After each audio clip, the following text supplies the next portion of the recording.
Hey Camp Lano, welcome to the Daily Do. Today, I want to give you our family game of the week. When my family's at home, we're playing Mexican Train. Mexican Train is a simple domino game. What you need is a 12 double set of dominoes.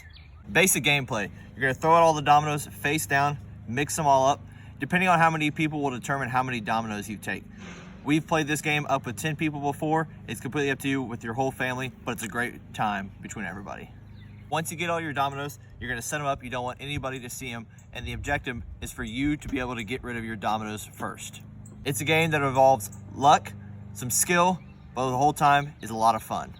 So we have the deluxe version, but you can get many different kinds of Mexican Train at your local Target, Walmart, or if you're not leaving your house, you can easily order this off Amazon.